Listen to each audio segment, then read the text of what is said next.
I think it's quite intriguing that this activity has happened around the time Trump became the nominee.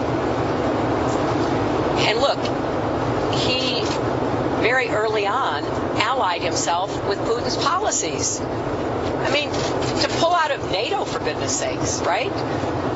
And he, furthermore, has praised Putin. He seems to have this bizarre attraction to dictators, including Putin.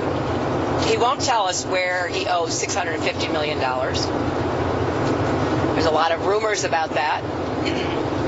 And he has, made it clear that he doesn't particularly care whether Putin and the intelligence services attack American institutions. So, you got some water? Yep. Thank you. Thanks. Excuse me.